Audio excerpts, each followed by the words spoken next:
Où est passé le prime de Kylian Mbappé? Salut à tous les mecs, c'est Azial. Aujourd'hui, on se retrouve pour une nouvelle vidéo actu de l'équipe de France avec comme sujet principal le cas Kylian Mbappé, même si on va pas faire très long dans cette vidéo sur Mbappé, on va se concentrer plutôt sur d'autres actus de l'équipe de France que je trouve très intéressantes. Juste vite fait pour revenir sur une déclat de Didier Deschamps, voilà pour la fin de cette trêve internationale et on n'en aura plus jusqu'au mois de mars et ça fait extrêmement plaisir. Il a fait une petite déclat voilà, sur Mbappé, sur sa remise à niveau, sa remise en forme et quand est-ce qu'on pourrait revoir un bon et un grand Kylian Mbappé, donc on va en parler.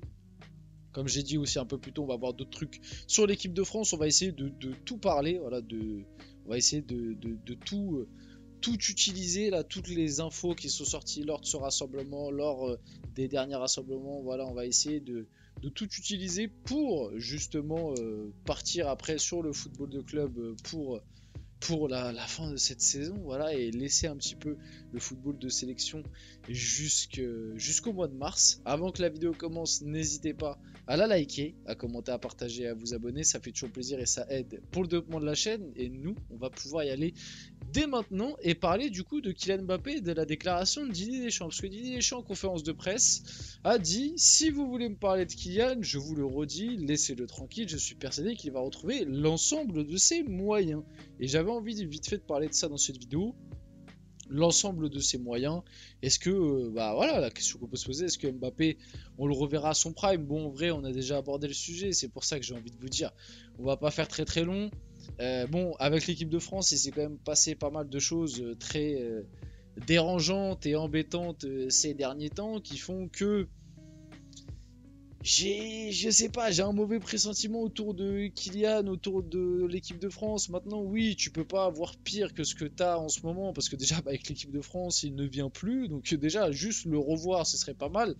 Non, mais plus sérieusement, pour moi, le Kylian Mbappé qu'on voit actuellement, tu peux pas faire pire. Après, c'est vrai que ça fait un an qu'on se dit, bon, on peut pas faire pire, et ça fait un an qu'il arrive à faire pire.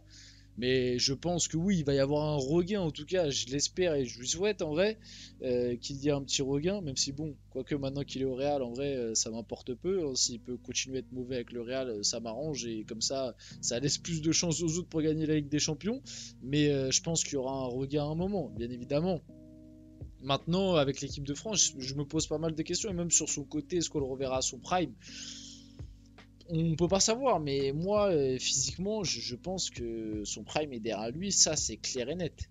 Je pense que physiquement, son prime est derrière lui et Mbappé était quand même un joueur qui basait beaucoup de choses sur son physique. Donc l'un dans l'autre, on peut se dire peut-être que son prime, ou en tout cas le Mbappé prime qu'on a connu, je pense qu'on le reverra pas. On peut peut-être voir un Mbappé qui a un nouveau prime dans une autre version, mais pour le moment, il a du mal à se réinventer et ouais, bon, c'est compliqué quoi. Et avec l'équipe de France, il y a beaucoup de choses qui se sont cassées ces derniers temps. La relation avec Deschamps, certaines relations aussi avec le groupe, le fait qu'ils ne viennent pas, avec la presse, avec les supporters français. Donc pareil, il y a des questions à se poser autour de ça. Donc qui retrouve l'ensemble de ses moyens. Et je pense qu'il y aura un regain à un moment, mais je suis pas très positif sur en tout cas sur l'avenir proche de Kylian Mbappé, que ce soit avec l'équipe de France ou avec le Real. Maintenant, je pense qu'on ne pourra pas faire bien pire. Voilà, on a fait rapide sur Mbappé, on va aller sur du Randal Kolo Muani, sur sa situation au PSG. Non, moi, je n'ai jamais pensé à un départ du PSG en janvier. Bon, on va reparler de Randal, parce qu'en plus, il y a eu beaucoup de déclats encore une fois. Comme je vous l'ai dit, j'ai l'impression qu'à chaque trêve internationale, je vois les mêmes déclats autour de Randal Kolo Muani. Bon, moi, je vais aller très rapidement et très clair dans le sujet. Pour moi, Kolo Muani au PSG, c'est fini. Ça sert à rien de forcer. Moi, je n'y crois plus. J'y ai jamais vraiment trop cru à Kolo Muani au PSG. Franchement, allez voir mes vidéos lors du mercato du coup 2023 quand on parlait de Kolo Muani au PSG. J'y ai jamais trop cru, en tout cas dans le rôle qu'on a voulu lui donner à son arrivée. Arrivé en tant que star à 90 millions, titulaire indiscutable et tout. Avoir Colomani au PSG, moi j'étais en mode pourquoi pas, mais à 90 millions, jamais de la vie, et dans un rôle de titulaire indiscutable en tant que numéro 9, sous Luis Enrique d'autant plus, jamais de la vie non plus. Donc pour moi déjà de base c'était une erreur, mais bon, voilà. Mais c'est vrai que c'est honnêtement c'est encore pire que ce qu'on se disait de base, en tout cas ce que moi je me disais de base, parce que moi déjà de base j'étais pas hyper convaincu et confiant. Mais ce qu'on voit depuis 1 an et demi, voilà, je vais me répéter, mais pour moi, Colomoni, c'est le Carlos Soler de l'attaque, quoi. C'est-à-dire que voilà, c'est fade, ça n'apporte pas grand-chose. Voilà, on va dire que de temps en temps, il y a un petit 5 sur 10 qui se glisse.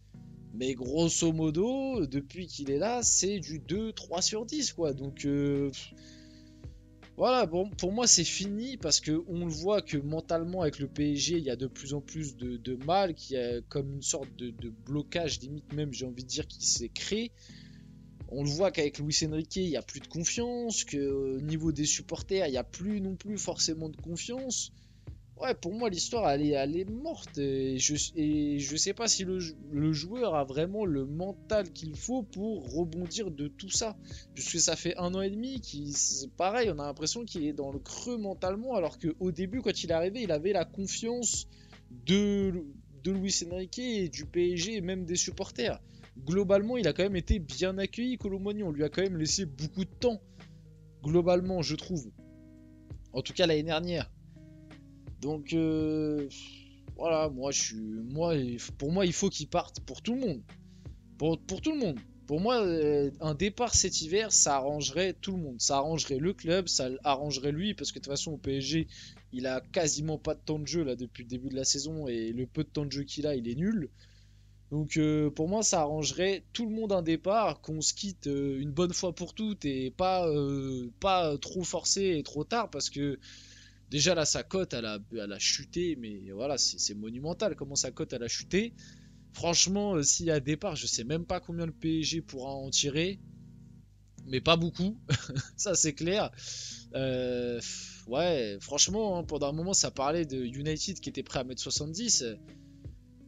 Je vous le dis, hein, si United pose 70, mais franchement, je sais pas, faut remercier qui, mais moi j'irais prier parce que ce serait vraiment un don tombé du ciel, j'ai envie de dire. Si United pose 70 sur Colomani, hein, je te dis la vérité, mais à l'heure actuelle, franchement, je te le dis, à l'heure actuelle, même il y a un club qui vient et qui pose 30, mais je le laisse partir même à 30, hein. Moi, je m'en fous, tu perds 50 millions même 60 millions dans l'histoire. Tant pis, de toute façon, le joueur, là, sa cote, tu vas pas la faire monter. Et pareil, pour ceux qui parlent d'un prêt, ouais, d'accord, mais regardez Carlos Soler, on l'a prêté à West Ham, il joue quasiment jamais, à chaque fois qu'il joue, il est mauvais, il va revenir l'été prochain, parce que de base c'était prêt avec option d'achat, au final on s'est fait avoir, on l'a juste prêté, et on va le revoir sur les bras dans quelques temps. Donc, moi, prêt, je suis pas fan, parce que un prêt, t'es pas à l'abri que ça se passe encore, que ce soit encore pire, tu vois, parce que là, il y a encore le petit doute de ouais, c'est un échec au PSG, mais peut-être comme il a réussi à Francfort, les clubs ils peuvent se dire bon, c'est parce que c'est le PSG, peut-être que chez nous il va rebondir et il va aussi bien fonctionner comme lorsqu'il était à Francfort, tu vois, et avec l'équipe de France aussi, parce qu'avec l'équipe de France il fait un peu de stats, même si moi je le trouve aussi mauvais en équipe de France, mais au moins il joue et il stat un peu, donc il y a peut-être des clubs un peu débiles, enfin pardon du terme, mais voilà, il y a peut-être des clubs qui peuvent tomber dans le panneau, alors qu'imaginons tu le prêtes, je sais pas moi, tu le prêtes à un club de Bundes, genre Stuttgart. Imaginons tu le prêtes à Stuttgart 6 mois et il pue sa mère à Stuttgart, mais là frère c'est fini, plus personne le voudra. C'est mort, plus personne ne le voudra. Donc pour moi, prêt, c'est trop risqué. Il faut. Après, si t'as pas d'autre choix et qu'il y a que des prêts, bon bah prête-le. Hein. Franchement, prête-le parce que de toute façon, au PSG, il sert à rien et au moins ça libérera peut-être un petit peu de son salaire. Maintenant, transfert sec, ce serait l'idéal. Ah, transfert sec, là, franchement, je vous le dis, moi-même 30 millions. Il y a un club de PL qui vient qui pose 30 millions, un Crystal Palace, un truc comme ça. Eh, va-t'en. Va-t'en. Bref, Gendouzi nous a dit un Randall en confiance, c'est l'un des meilleurs attaquants d'Europe. bonsoir non, j'ai pas besoin de plus m'exprimer là-dessus.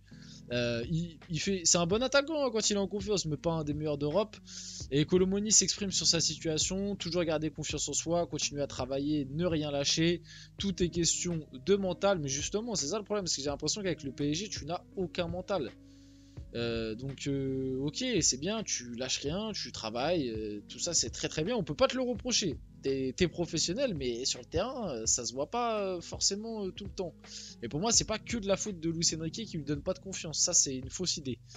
On finit la vidéo là-dessus, j'espère que cette vidéo vous a plu, si c'est le cas, n'hésitez pas à la liker, commenter, partager et vous abonner les gars, c'était Asial, on se retrouve très rapidement pour une prochaine vidéo.